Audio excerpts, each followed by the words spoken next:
Good morning, everyone. Thank you for joining us today.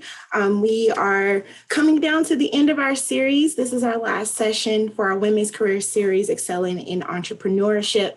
We have wonderful panelists today that'll be sharing their journeys, and hopefully that this will inspire future entrepreneurs or current entrepreneurs to keep going and to follow your dreams in your heart.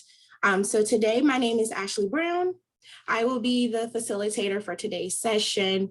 I am the CEO of Ashley's Touch Events, where I plan events, as well as I am the boss list for Sigma Gamma Rho Sorority Incorporated, chapter Beta Pi Sigma in Durham, North Carolina. So let's jump right into it. Today, we have Ima Bajamo, who is the owner of Happy Times Food Truck. And then we also have Dr. Bobby Bryant. Start over. Can you go back to the first slide, please? Thank you. We have Dr. Sora Nicole Harrison, who's the owner of Sassy Frizzle Design and Gifts. Then we have Dr. Bobby Banks, who is the owner and CEO of Pillar Consulting. And then we have Joyce Spate, who is the owner of Virtue Events. So first, we are going to start with Miss Nicole Harrison, who is the owner of Sassy Frizzle and Design and Gifts. Over to you, Nicole. Good morning, everybody. As Sora Brown said, I am Nicole Harrison, also known as Sassy, owner of Sassy Frizzle Designs and Gifts. And I'll dig into more my why about Sassy Frizzle. But as you can see on the screen, you have my lovely Instagram handle, my Facebook contact information, and also my website, which is sassyfrizzle.com. I, too, am a member of Sigma Gamma Rho Sorority Incorporated, the Zeta Tau Sigma chapter in Prince George's County, Maryland, and I am excited to be here.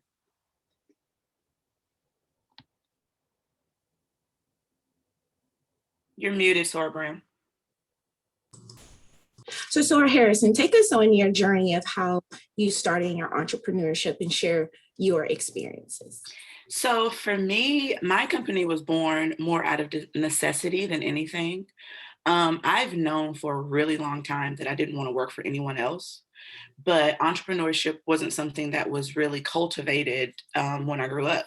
I didn't know many people or anybody at all really that looked like me that owned any businesses or that kind of thing. And my family was always go to college, be a doctor, be a lawyer. Like that was, what I was pushed to do. So for about 20 years, I was in corporate America, all over the place, trying to find out where I fit, but I was always unfulfilled. I wasn't doing anything that I liked to do. I just made a lot of money doing it. And then life happened. I spoke about briefly at the last BPS event that I did. I was incarcerated in 2012. And after a period of 4 years of incarceration, here I was out into the world, but none of the education I had I could use because I worked in finance and accounting. Just the stigma of being someone who has gone through that type of thing. You're always automatically assumed guilty. Nobody wants to hear your story, so on and so forth. And so I got tired of having to hide who I was, because that is a part of exactly who I am and why I am the way that I am today. And I said, I have to do something different because nobody can fire me from me. So what is it that I can do that I'm passionate about and that I wouldn't mind doing every single day, no matter how I felt? And I went back and I was digging in some of my old paperwork from prison where I would just write out all these dreams. And it's actually right here. Keep it on my wall. And in 2012, I wrote down a bunch of t-shirt ideas. And I said, this is what I'm going to do. I mean, the whole thing. And here I am, although it's almost 10 years later, I am living my dream. And my advice to anyone who is stuck in like the hamster wheel, think about what it is that you would do for free every single day and then just go for it.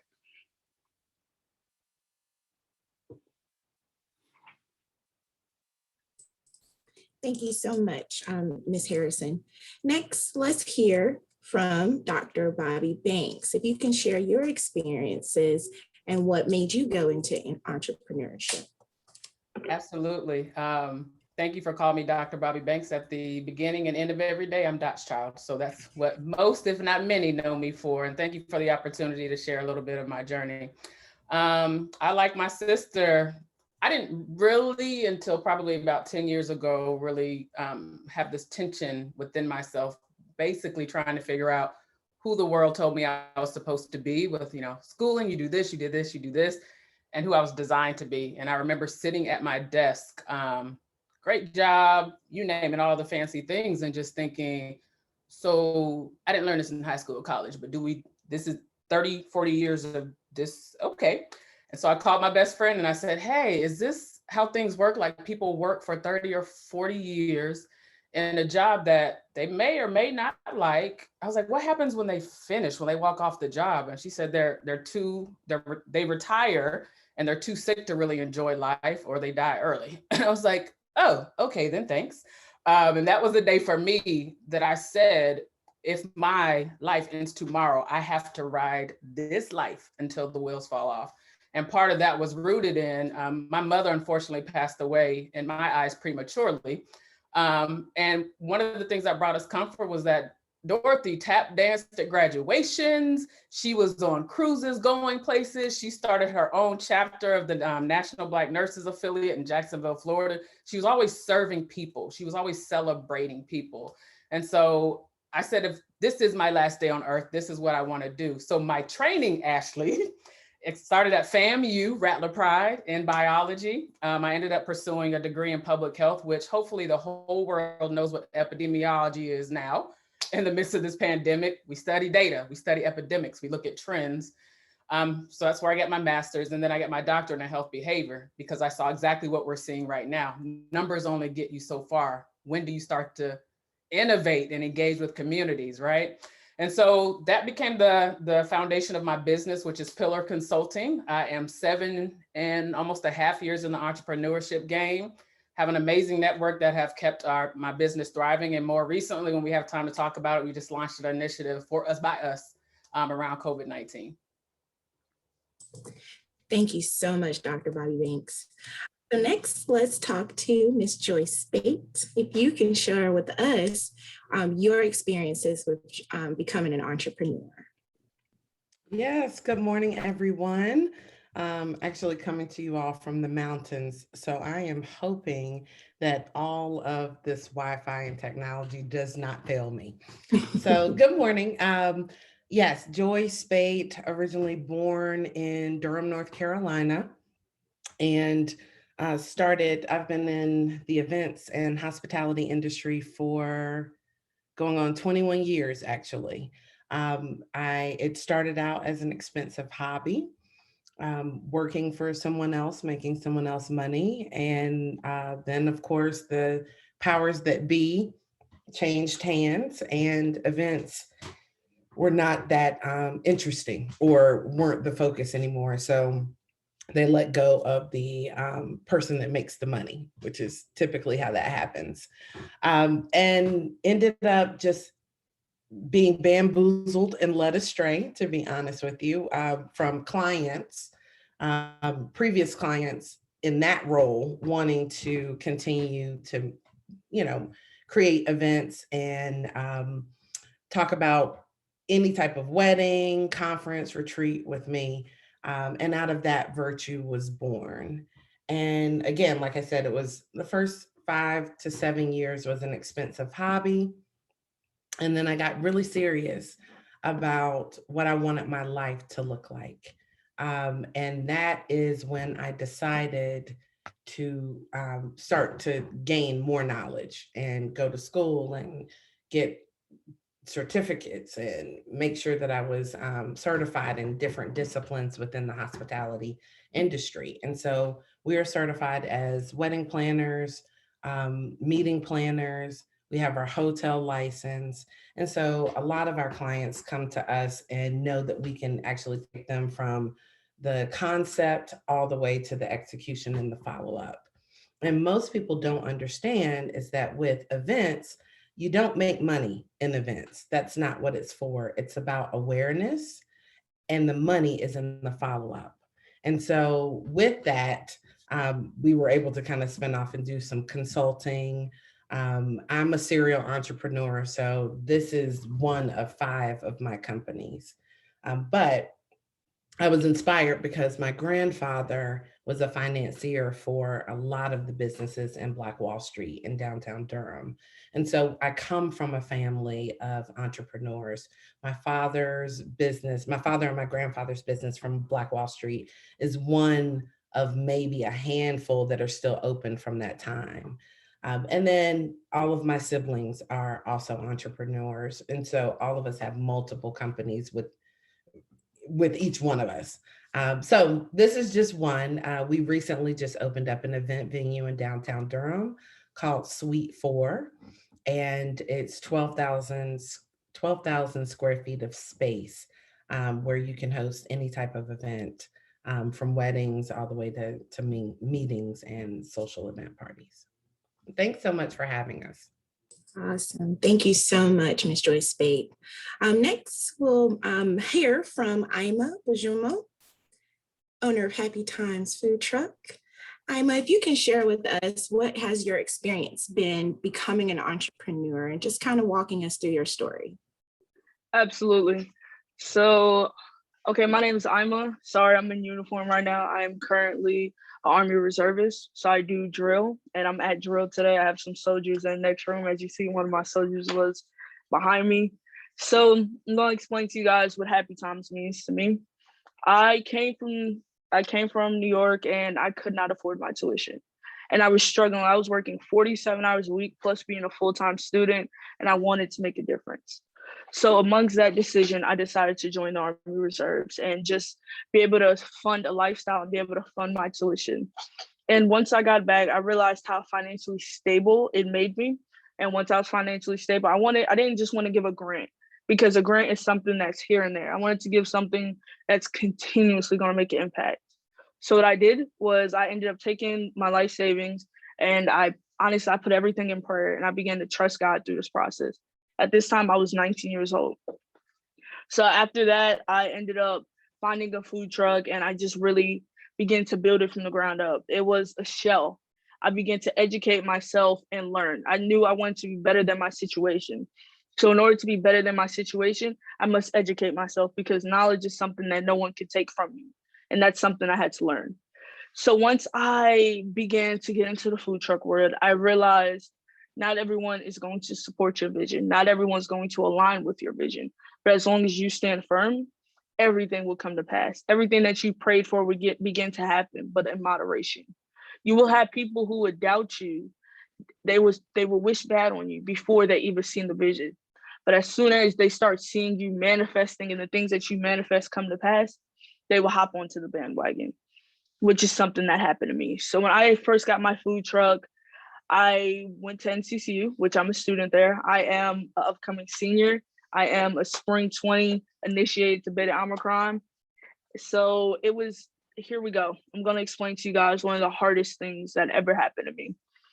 I brought my food truck, brought my business plan. I had one of my line sisters, she actually read through it. She works for the Resume Center on campus, and she helped me get a business plan that I could present to NCCU. Me being a second generation college student and just really not knowing where to go in direction, I looked to the first known source. And my first known source, I showed him, I said, hey, could I be one of the food trucks that comes through campus?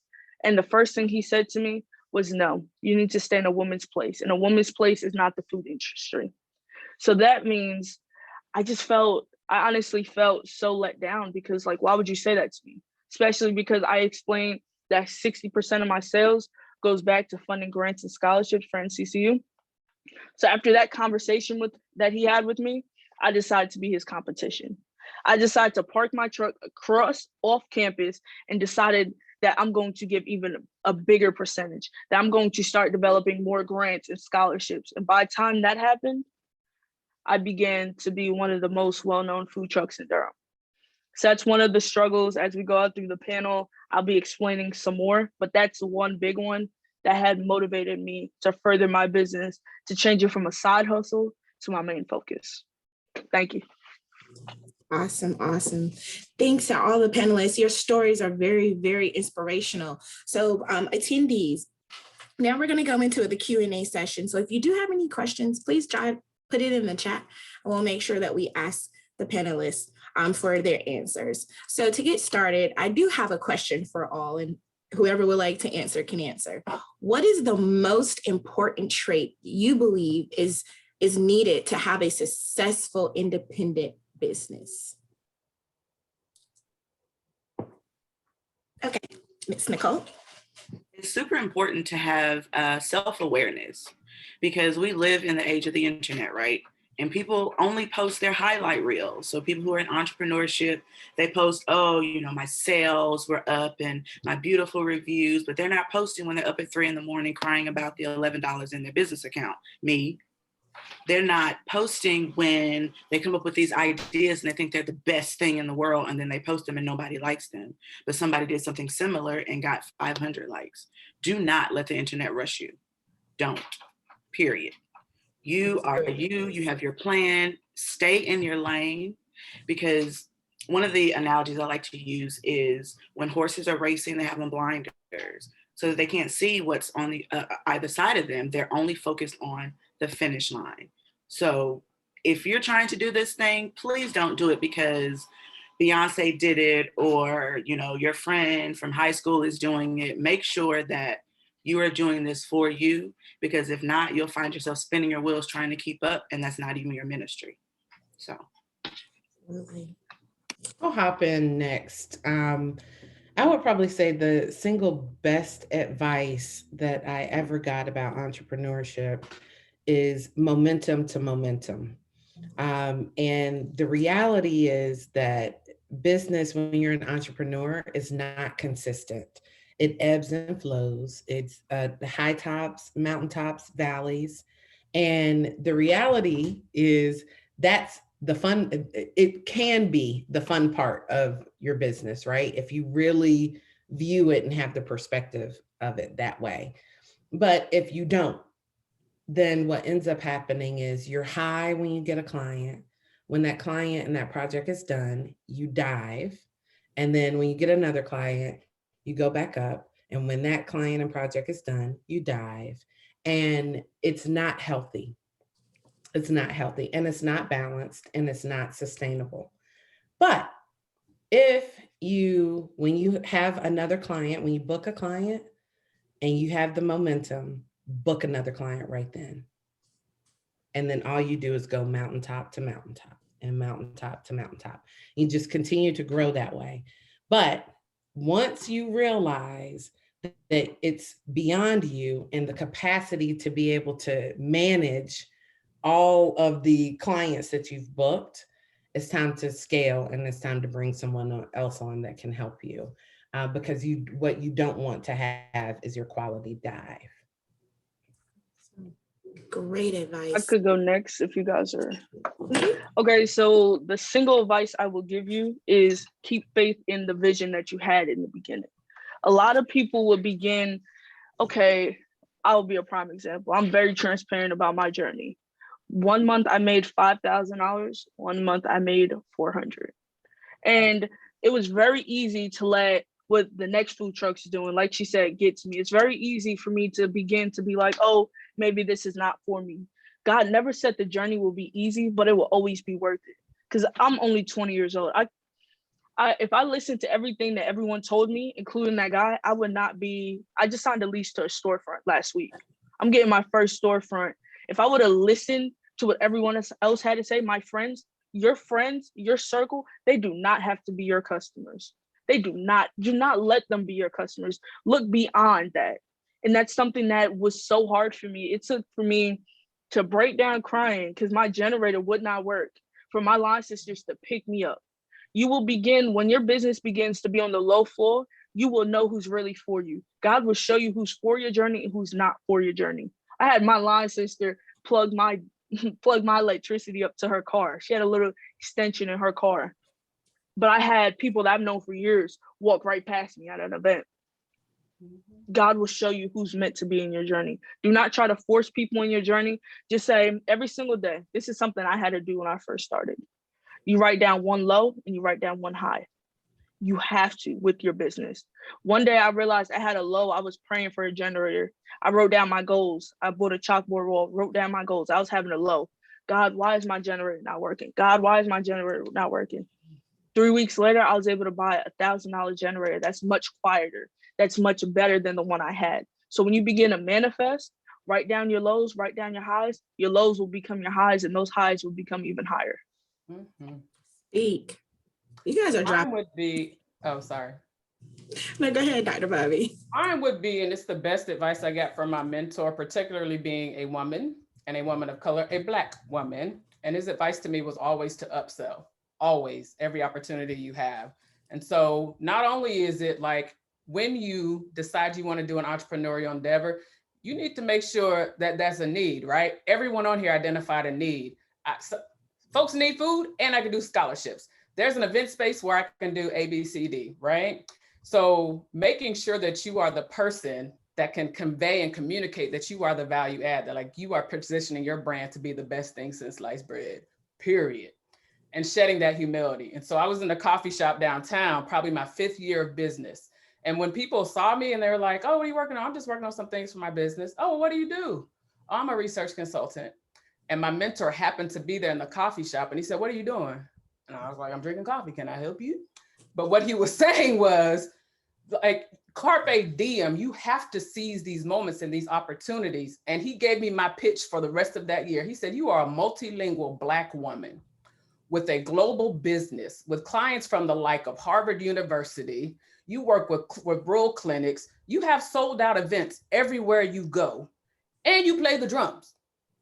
Do you know anyone like you? And I was like, no, I absolutely do not, right? But that's how I learned that's how I pitch my business. I'm a global business. I'm a multilingual researcher who can, whatever project you have, I can take you from the moment it becomes a light bulb above your head to developing it, executing it, evaluating it, because you got to turn to your stakeholders and show them return on investment. And then we can work with you on creative messaging. And so I upsell like no other now. And as a woman, that's not a trait I was taught. As a Black woman, culturally, we are taught to be humble. This ain't the space to do it. Absolutely. And remind me, actually, if we got time, because I'm always pitching, I'm gonna show y'all my video. It's only 38 seconds. Yes, will do. Audience, I hope you grab those nuggets, being self-aware, keeping that vision, keeping that faith in the vision that you had initially, upselling your talent. You know who you are. These are great nuggets. So next question. So we are living in a pandemic. How has that pandemic affected your business? And what have you done to be able to maintain? I could go first if no one's ready. All right, so I started my business during the pandemic. Let me tell you something, where you have faith in yourself, no matter what happens, your business will thrive. If you speak it into existence, your business will thrive. Okay, if you want to sell, okay, this is where I tell people to look. A lot of people don't know these farmers markets that we see out here. These farmers markets don't cost no one anything. All it is a free use permit. Start your own farmers market around your business. Create your own community. Create an event for yourself where other business can market you. You create a flyer, you be on the flyer. Really do not settle for less. Everyone's like, oh, it's a pandemic. This is not going to work. This is not going to sell. When you start saying can't and start saying this won't work, that's when it will not happen. But as you see, people are still going to parties. People need outdoor events. You go to the park, you know, it's $50 to rent a park for an hour. Did you know that if you charge every other, like if you find someone who does nails, lashes, and want to set up, if you charge them $20 to come to your event and you find 10 people, do you not know that you just paid for over 4 hours and then you just got 20 other people to market your event? Be the center. Don't let COVID scare you, because if you're scared, guess what's going to happen? You miss 100% of the shots you don't take. So go over, be the center, know your worth. Do not lower prices. That's one thing I'll say. Someone called me yesterday and was like, hey, I know your price is $12 a plate and I live an hour away. I'm going to offer you $9.50 a plate. I said, oh no. You know what I told them? I said, now I was to the point I would have took that in the past. I wasn't knowing my worth. Once I started knowing my worth, declining events, clientele started coming in. Do not tell you someone, Walmart sell this for $5. I'm not Walmart. I handcrafted this. I'm a Black woman. I'm making a difference. Like she said, come up with your pitch, stand on it, and you let people know whether it's COVID or not. You still get unemployment, right? So therefore, I'm gonna get my money. So yeah, that's what I'll say. Be the center. Handcrafted, yes. Awesome. Can I jump on? Oh, Yes. What did you come Someone out? else. I came out of mute because Ima actually had me over here about to say hallelujah and do a dance. Yes, I second what she said. I don't know about anybody else. I don't think there's any more that I would want to hear about that. I mean, that right there was not only the identifying the challenge, but providing the solution. Mm-hmm. That was it. Mm-hmm. Wow. Awesome. I'm about to make that plain for you, Ashley. Watch this. No, in all seriousness, I'm a military child, right? So every 3 years of my life, Uncle Sam was slinging us into different environments. My mom used to say, I'm gonna get a t-shirt that says I survived Utah, right? We lived in Germany, we lived in Utah, we lived in Florida and Virginia. As children, we had to learn how to adapt, be flexible, right? You carry that into adulthood. You see a global pandemic coming down the pike. How are you gonna pivot? Much of my work is speaking and engaging with folks, right? So I'm out here doing TED Talks. I'm out here speaking at corporate events. I'm out here speaking at middle schools. We making vision boards, right? And so when I saw that was being reeled in, now I saw the pandemic coming. You could say play outside if you want. Absolutely not. I see the data. So what I started doing is making my own studio in my house. I got these little ring lights for probably $5.99. I don't even know, right? Started setting up my own studio because I knew we were going to be in this pandemic. The second thing, Joy just hit the nail on the head. Problem, solution, right? How many people understood what was going on when this pandemic started? Right. How many people understand halfway now? Right. So what we did at Pillar Consulting, right? I mobilized all the best and brightest that I know. And I was like, look, folks, it's really, really easy to communicate this messaging for COVID-19. It is not that complicated, right? I'm a red light, green light person. Like when we go out for breakfast, grits and bacon. Like just ask me red light, green light. I don't need grits, bacon, sausage, gravy, French toast, waffle, 2 things. So we came up with this campaign called Not a Host, right? And it has 2 spins on it. In a social way, please do not have 50, 11 people at your house. Please do not host events in the midst of a global pandemic, right? The other piece of that was really to reinforce what folks in the scientific world were trying to tell us, like, you could still spread this virus and have not a 1 symptom, asymptomatic, right? Viruses are going virus. All they're looking for is a beating heart, warm body. That's all they do. Viruses are going to virus. And so we did a play on, don't need 50, 11 people in your house. Do whatever you can in your power to keep this virus out of your body. That's your washing, that's your wearing a mask, that's your waiting. And so we got traction with that. As my sister with the food truck said, we got a whole lot of no's. But when we got that major yes, it was the Facebook Small Business Grant. It was the Maya Angelou Center for Health Equity at Wake Forest. And now we're leading health literacy for all 100 counties in the state of North Carolina with this campaign called Not a Host. So I'm gonna send you the link to the 5-minute video because it's me in my full foolish glory, but it's exactly what I just showed you with Not a Host. But next Wednesday, I'm gonna show you the video real quick. Ashley, 38 seconds, I promise you. Go ahead, girl. Go ahead. Here it goes.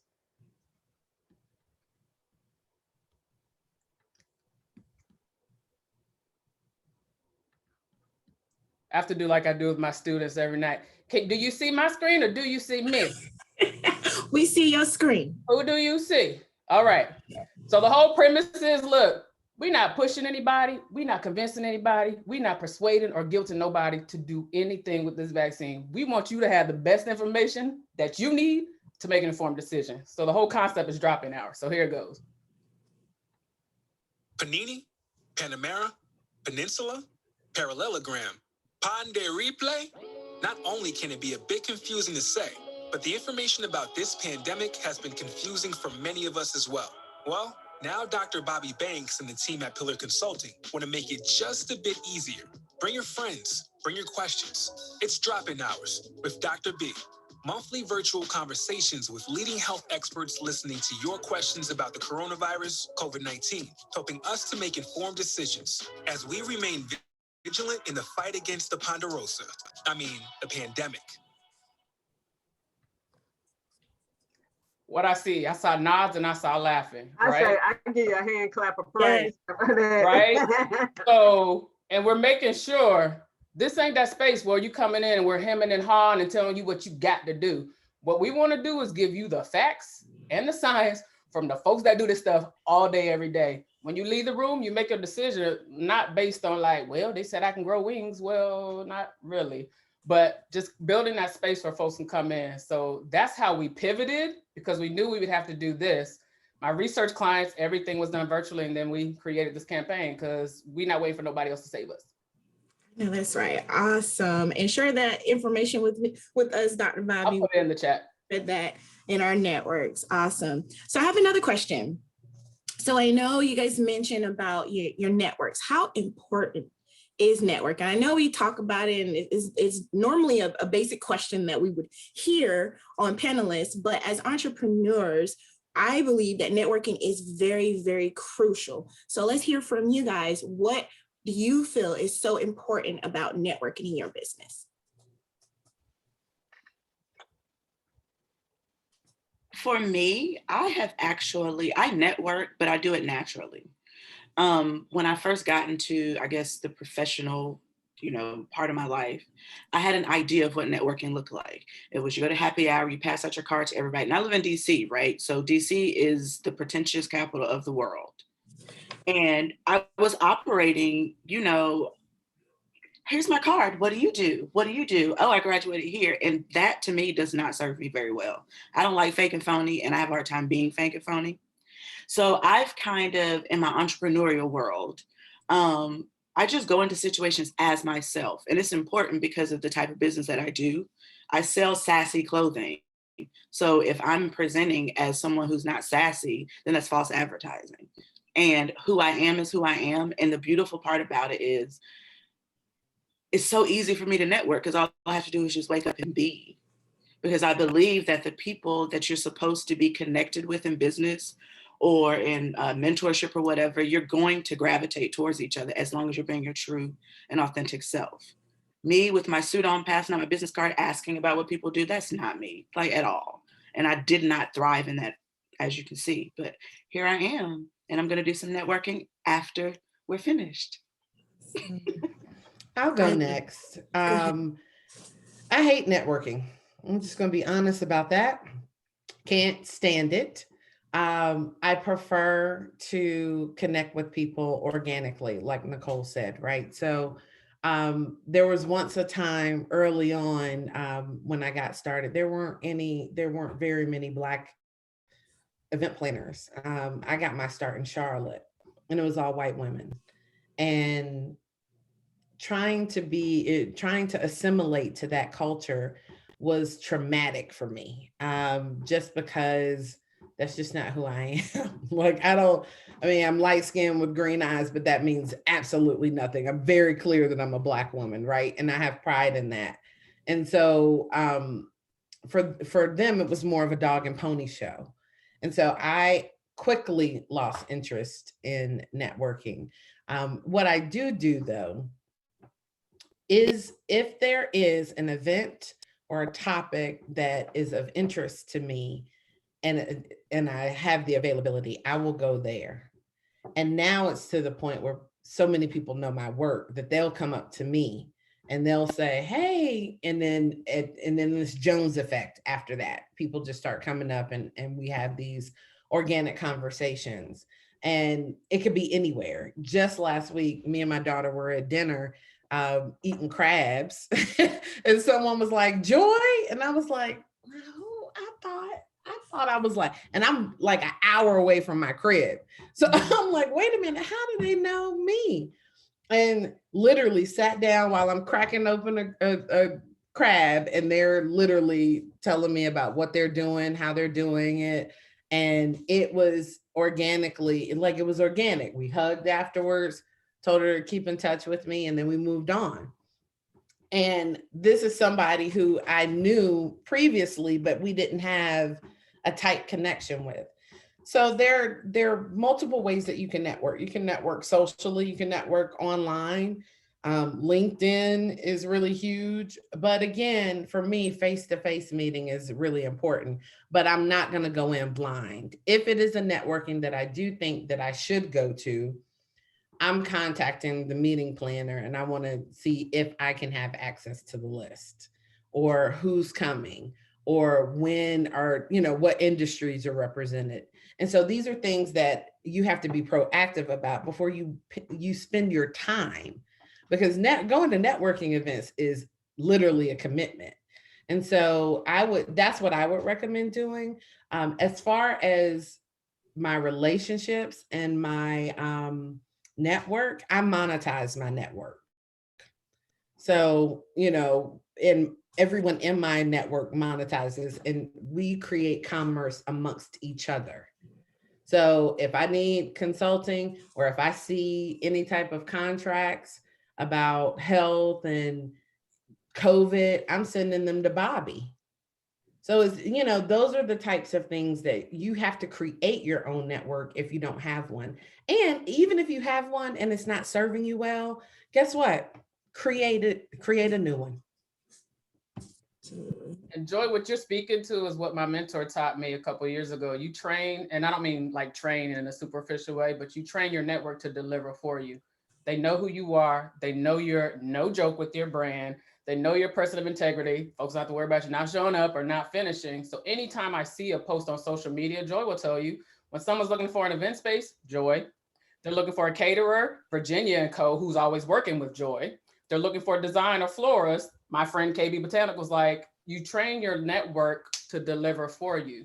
And what was funny for me, and probably with all of y'all, because I can tell how you roll, folks would say, pick your brain. I got an invoice for you. But anyway, can we go have lunch or coffee and I pick your brain? Hey, thank you, Nicole. Can I pick your brain? And there really is no magic other than I invest in people. I love people, right? So I don't have to advertise. Pillar Consulting, we don't have any social media. 99% of our business comes through referrals. Same with speaking. Not a host was the one that we had to, like some Celia, like all my life I had to fight, like Sophia. But in all seriousness, what Joy is speaking to is you want to be that person, right? When someone's asking for makeup, I know Amber, right? If somebody's asking for a speaker around COVID-19, there are a host of people that can come in. If someone's asking about empowerment, I got brought to this opportunity by one of your sorors. Like, that's how networking works. Folks know this is a person that can be in that space. And you don't have to do all that legwork, as Joy talked about. You're not popping up. And as Nicole said, you're not passing out business cards. Network is working for you. I could speak on how I network. I network a little bit different. I'm gonna tell you guys how I networked with $30 in my pocket. I'm about to put y'all on some cheap game. I went right there to Big Frog in Durham. I got a set of t-shirts. I bought 2 t-shirts for $20. I wear my work t-shirt and I bought a mask for $5. I wear my t-shirt to the grocery store. I wear my t-shirt when I'm gonna go pick up supplies for my truck. Back of my t-shirt got my phone number. And guess what? People would turn around and ask you, oh, make your logo pop. If you want to do something, make your logo pop. Make sure all your info's on there. Go in order of merit. People are going to Google you first. They're going to go social media. Then they're going to call you. You don't need to put your email up there because they'll find that on your network page. I wrote some things while you guys were talking. Where to? You guys say it's COVID. You guys know all these vaccine clinics. If you want to sell bracelets, if you want to do speaking, go to these vaccine clinics. Hey, can I get an hour of you guys' time? Make sure you schedule in advance. I didn't start doing catering till COVID came around real bad when they started doing the vaccines. I booked 4 vaccine clinics just by conversating, and they paid. It was prepaid. Begin to open those doors for yourself. You see there's an issue, open and fix it. You need ways to find events. Go on Facebook, sign up for a Facebook group. Go on Eventbrite, see what's going on in your area. Then you reach out to them or get an assistant to reach out. Make sure you sign up for mentorships, educate yourself, because that will become your community, your network. You want to learn how to network, you have to put in a little bit of effort to find someone who could teach you, find someone who you could teach. I ended up in a food truck group. I'll tell you this, there was not a lot of food trucks that wanted to help me because they thought I was taking from them. I ended up in a food truck group because I met a food truck owner and I was very transparent what I was going with. And I told him like, yo, I'm struggling right now. And I ended up receiving an opportunity for another storefront that I'm launching in November. And the moment I put him on, I was like, here, it's not just about me. Reach out to your community, help other people. He got on there, and next thing you know, he's like, hey, I go to HBCU, you went to HBCU, so let's do an HBCU food truck tour. Because I was not selfish, he gave me an opportunity to go up and down the East Coast selling my products. Always never be selfish. Remember that there's enough for everyone to eat. And once you continue that, your network will grow. Just because you did one nice thing will turn into your biggest blessing of your life. That's how I network. I wear my t-shirts, everything. We want your t-shirts, please. I want to add to that really quickly. I do the same thing. So you see my t-shirt says Black Business Owner. I'm going to try to turn around. There's a QR code on the back. So whenever I'm out in the stores, they don't have to come near me. They just scan the back of my shirt. My website opens, all of the contact information, everything you need. And I'm always thrilled when I'm walking through the store and then I get a message, oh, I scanned the back of your shirt and, you know, I need blah, blah, blah, blah, blah, blah, blah. It's happened more times than you can count. And this maybe took me 5 minutes to make. Just little simple things like that. So yeah, I love that, Alma.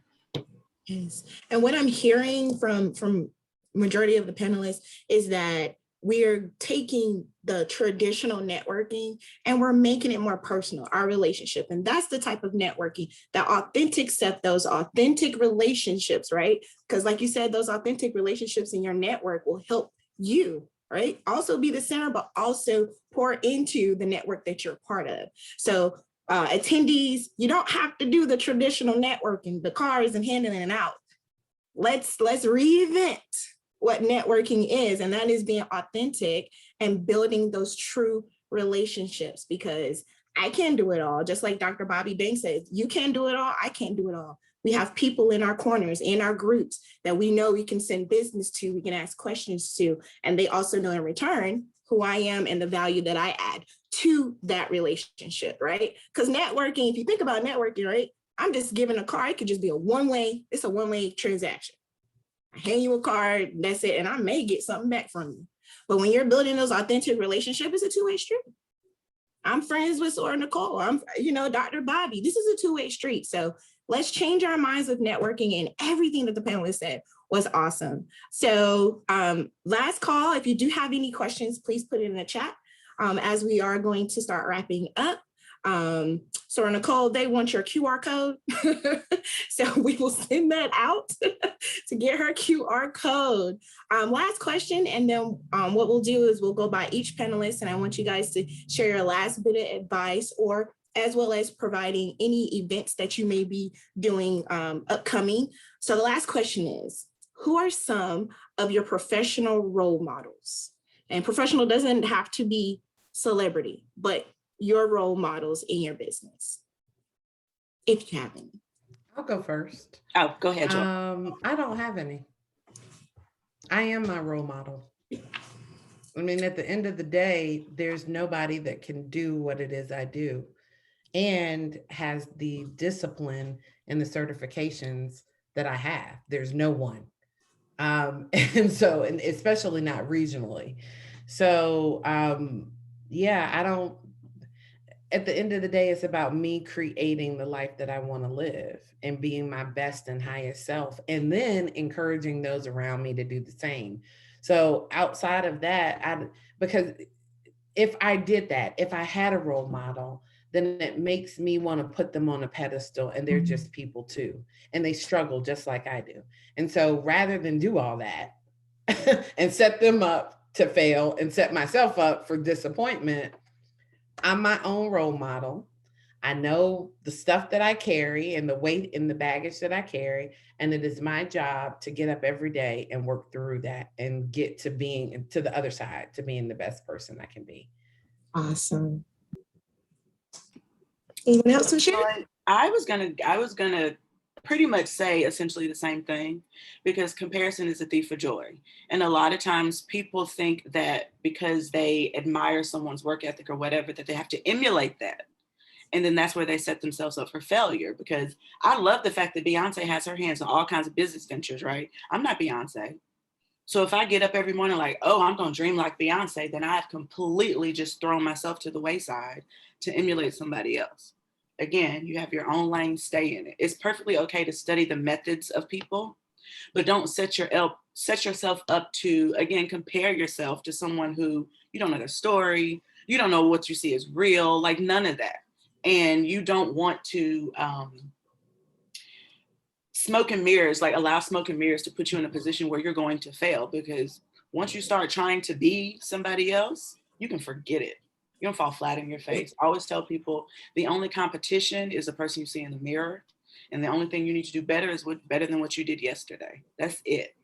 That is it. And that is all. And I have embraced that in my life, business wise, marriage wise, everything, friendships, everything.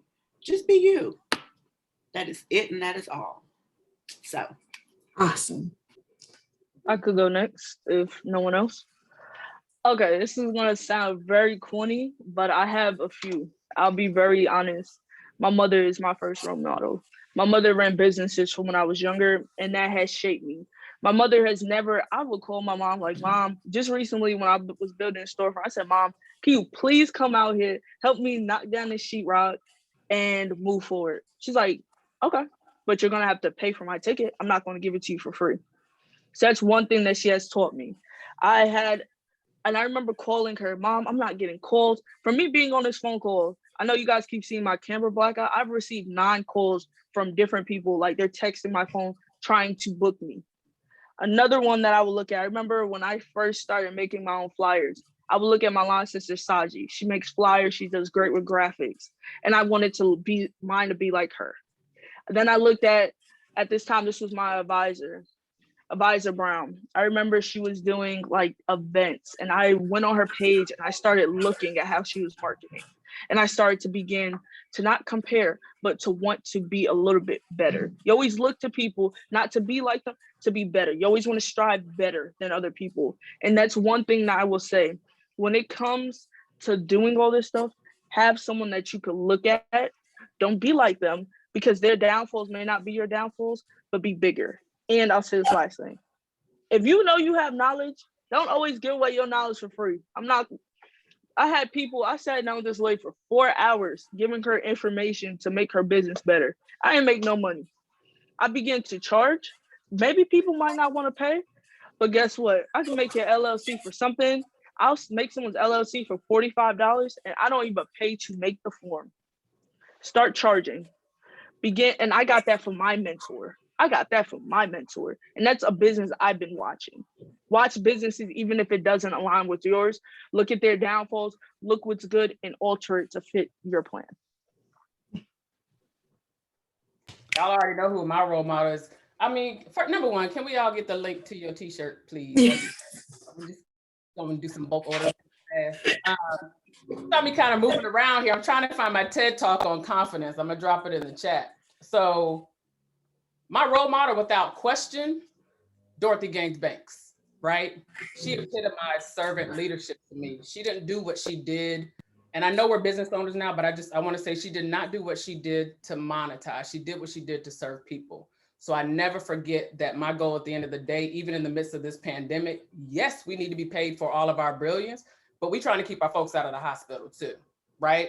Or we're trying to help people make the informed decisions. So I never want to lose that leverage of people come first, right? We're human. Outside of that, Bill Jenkins, I don't know if people know, he was the Black man who blew the whistle for the Tuskegee syphilis study. I learned sitting in the room with this man how to speak truth to power and like, this was pre-drop the mic, like outside of Randy Watson, like, what do you mean qualified Black students? Do you say qualified white students? Drop the mic, right? And so what I learned from him is the importance of speaking your truth and showing up in spaces, because who knows what might happen otherwise. And my other role models, and it's not in the sense of business or monetizing my brand. I do watch other people. I'm as silly as they get. I can post all day, every day, stay on my website, get some coffee mugs, speak at your event. Every person out here that makes me kind of clutch my pearls when they're that honest about what they see in the world. Hannah Nicole, Dara Mendez, Sherelle Barber, Diane Rowley, all of these women who are speaking truth every day at tables, it helps me to continue to be that person in every place, because I'm not shucking and jiving for anybody. I don't do tokenism. I speak my truth, but the extent to which these sisters are on Twitter, like setting it off, I'm just like, yes, yes, yes, yes, absolutely. So all of my role models are in the sense of showing up, serving, and I continue to, as you saw my mentor, he's like, you got to upsell. I'm just like, okay, I get the business side, but my job in this moment, is get folks out of the hospital and help them to understand what they need to know. That's how I got a whole vision board. Y'all, I'm gonna write a story about me and my mama. That's my mama right there. I pinned her nursing ceremony, and I'm gonna do an article. It's coming. It's coming, y'all. It's coming. Yes. Ed Talk. I'm not playing. I'm coming. We know you're not. Oh, we're gonna be right there reading it when it come out. Absolutely. This has been fantastic. Attendees, look at these bomb, beautiful Black women dropping knowledge for days. So as we wrap up, I know queens. Y'all, Sora Nicole, she is a mess. So as we wrap up this session, I want each panelist to just share any last bit of advice for anyone who is looking to follow their dreams in entrepreneurship. And then if you have any information on any upcoming events, please share it at that time, okay? So let's start with Ms. Spate. Well, thank you so much for having me. My advice would be to seek alignment in everything that you do before becoming an entrepreneur, because you're going to always have to remember the why when things get hard and when there's no money coming in, and when the people that you thought were your friends show that they really aren't for you. You're going to have to remember the why. And so the only way that you can get to the why is by seeking alignment with your source and your purpose in life. And then the second advice would be to spend someone else's money. Don't always spend your money.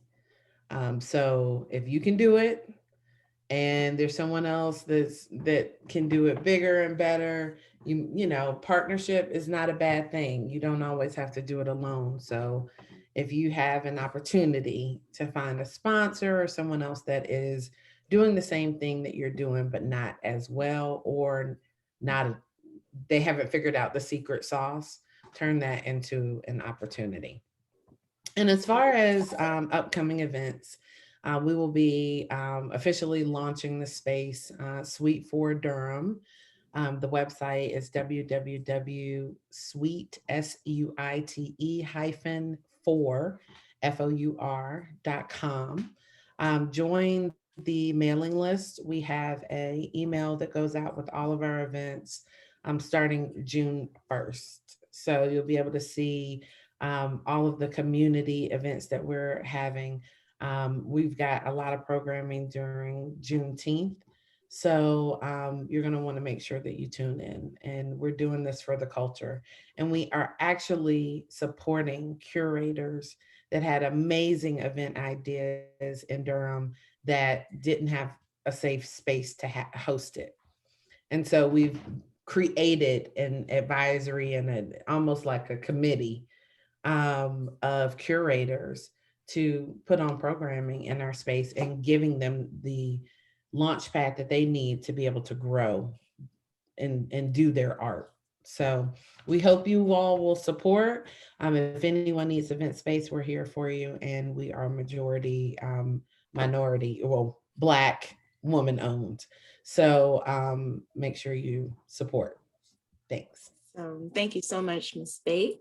Next, Ms. Harrison. All right, so I had to write a couple of little things down. The first thing that I really want to drive home for everybody is time is non-refundable. There's literally no way that you can get back any second that you waste on anybody. So again, I keep picking up you can pick my brain once the invoice is paid mug, because that is so true. People, oh, let me pick your brain really quick. Okay, so my hourly rate is friend, family, foe, coworker, it doesn't matter who it is. Your time is priceless. And that leads me into, if you're working for yourself, pay yourself. You know, say, all right, I want to make this amount of money per hour. And when you do your pricing, you build in to all of your pricing how to pay yourself. Otherwise, you're going to be mad because you're working to the bone and you have nothing to show for it.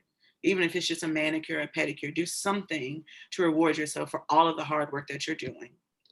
And last but not least, anytime you see somebody post on social media, girl, go get you an LLC, block them, okay? Because you don't go get LLCs, you form LLCs. And if they're already starting out with misinformation, please don't listen to them about building anything other than your block list. And I'm being so sincere with that because now people are like charging you to give you this misinformation and taking advantage of people who don't know any better. So educate yourselves. That's really, really big. And I have to plug Sassy Frizzle Designs, www.sassyfrizzle.com. On June 1st, I'll be launching the Juneteenth collection as well as the Pride collection. So if you fit into either of those categories or you know someone who do, hit me up. I also do custom orders, as you can see. And I really like being here today. So thank you all for listening. Awesome. Thank you so much, Ms. Harrison. All right. Next, we'll go to Ms. Ima. Okay. So I had a great time. Thank you guys. I've learned so much from the other panelists. I will start by saying this. Know your worth. I'm not going to tell anybody. I can't stress it enough. People will try to blackball you. People be like, oh, woo, woo, woo. No, this is my price. Stand on it. Because if it's for you, whatever's for you will align. Turn your thought into reality. My food truck, I wrote it out on a piece of paper. No one believed it. Okay, I'm 19 years old, so no one probably believed it anyway. But listen, once I put God first and I started aligning and taking little steps, value little victories. The day, this is it. The day I got a money order, I took a picture. The day I ended up choosing the name and certifying the business name in all 100 counties in North Carolina, I took a picture. Because when you are feeling down, you can look back at those moments because you might forget it. Do not feel bad for your journey taking longer than other people's. But I tell my line sister Harnia sells lashes. Harnia lashes she's like, oh, it's overpopulated. No, Harnia, everyone knows you because you voice your brand, you wear your brand, you live your brand, and most importantly of all, you believe in your brand. It doesn't matter who's selling lashes. They do not have what you have because they are not you. You don't have what they have because you're not them. Stay in your lane, believe in yourself first, and put faith behind everything that you do. Because if you don't have a foundation to stand on or go back to, you will always fail. And again, okay, I am launching my first Italian Ice storefront June 5th. It just happened. It was, if you want to follow us, like we did the wall, we demoed walls last week. We're painting. We're buying equipment little by little. This is the most transparent thing I've ever done. I recorded the whole process. So if that's something you want to see to motivate you, let me tell you something. Get your store. Get your lashes. I don't care if you have $100. Put yourself first. Value it, video it, show it. Love your staff. When you have people working for you, be thankful. Because guess what? You could have been through it alone. Even if you go home crying to your mom, be thankful that your mom, your sister, your Neo, your Profite, they're all there for you because they believe in your vision. Remember, your friends do not have to be your customers. And it's okay if they don't shop with you. It's okay if they get their lashes or if they go to a different event space because those customers that are for you will come to you. I'm going to drop the Instagram page if you want to watch the video and just watch the process because, hey, let me tell you something. Everyone's like, oh, it looks good. You're starting a storefront 21, but no one was there with me. Not even this morning when the landlord messed up our electricity. I literally did the sheetrock for a wall just to find out this morning at 9 o'clock, the landlord had to knock the whole wall down. But guess what? It's okay. You want to know why? Because at the end of the day, maybe I just thought of a new idea to design that wall to get more business. And that's where we're going to have small business posted up, different small business owners. Use what you see as a step back, use it to spring forward. So again, thank you guys so much for having me. I'm very appreciative. Wishing you all blessings, love, and just believe in yourself. Absolutely. Thank you, Ima. Look, you guys, I was trying to over here not do my tears, y'all. That's my baby. And we are very proud of you, Ima. Very, very proud of you. All right. Thank you. Dr. Bobby. My throat's all dry. I'm going to say something to you, sister, that someone said to me, and it was the greatest compliment I've ever heard, and it's that I've never met anyone like you, like ever. I don't know if you know how powerful you are as a 19-year-old kicking off a business in a world that was not designed for you to thrive. Not survive, like thrive. Yeah. I've never met anyone like you. And I'm about to pay you to put some of my flyers in your food trucks at your events. Because I know you're going to sell them like you sell them lashes. Like, at any rate, wow. Thank you, sisters, for putting this panel together. I'm about to go kick my feet up and have a coffee and just glow in this brilliance. What I want to say to you is never lose sight of your vision. It is put in your heart. It is put in your soul for a reason, because you were designed to do the work, right? And everyone's talking here about comparison is a thief of joy, talked about perseverance and the ebbs and the flows. That's real. Extend yourself a lot of grace and know that whatever you have seen is your vision that is for you. And you do everything in your power to get there. You balance that with self-care and not that cute, like, oh, I don't like yoga, I bang on drums. Whatever works for you, making sure that you balance yourself and you kind of taking preemptive steps, as Joy said, right? Just have somebody else lined up. Just make sure you're not going through those ebbs and flows. I'm going to tell you the power of vision, right? Going through everything folks just talk about, comparison, folks not want to pay you, like all these other things.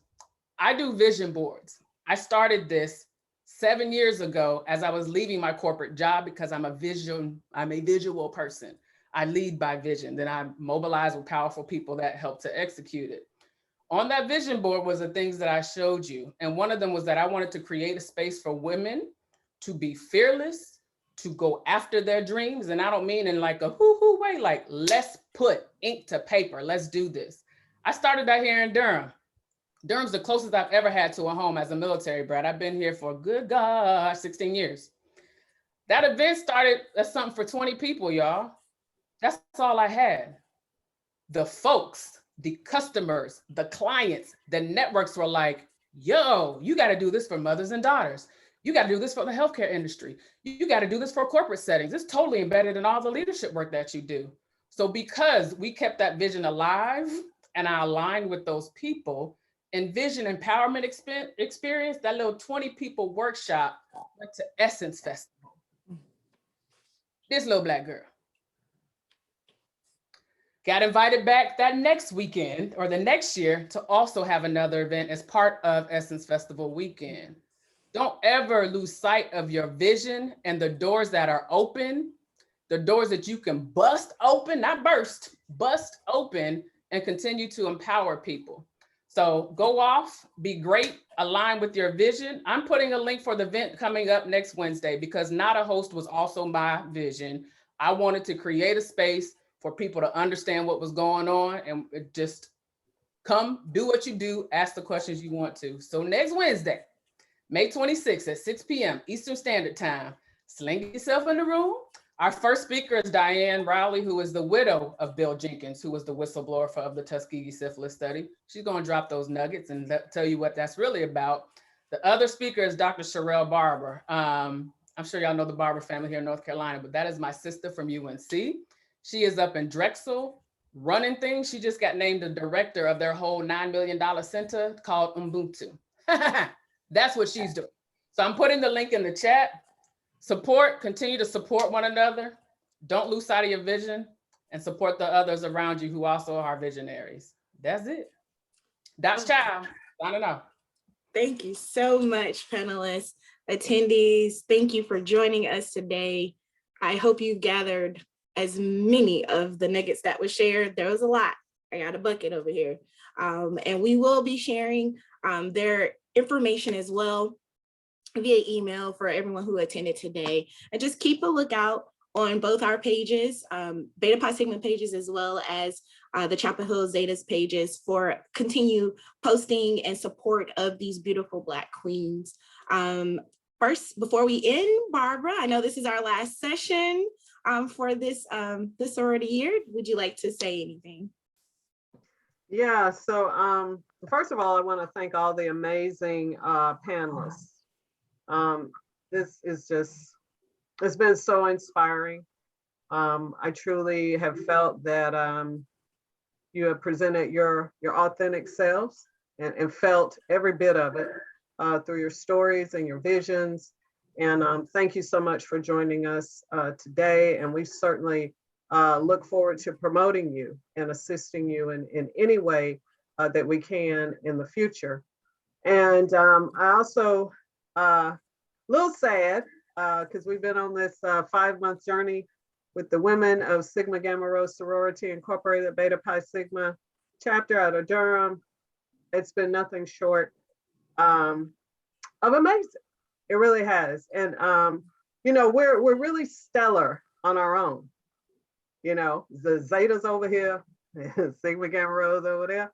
But when we come together, you got some collective power, you know, and we realize the power of our collaboration. We're so grateful to the women of Sigma Gamma Rho Sorority Incorporated. It has been an amazing collaboration, and we certainly look forward to doing more with you in the future. Absolutely. Thank you so much, Barbara. Barbara, you said it all, sis. You said it all. I'm a politician. What you want me to say? You know, that's what You're right. we say it all. Well, thanks everyone for joining our last session of this series. Please be on the lookout because we are not done yet. We will be presenting other series in the future together as we continue our partnership together. Once again, thank you, beautiful panelists. You guys are beautiful queens. We will continue to share and post your information. Attendees, I'll stay on a little bit longer. Make sure you screenshot, get all that information that has been posted in the chat by the panelists, as well as we'll send it out. Have a great Saturday, everyone. Enjoy your day. It's beautiful outside. Love you, Joy. Love you, Nicole. Love you. Hi, ladies. Thank you. Bye. Thank you. Y'all take care.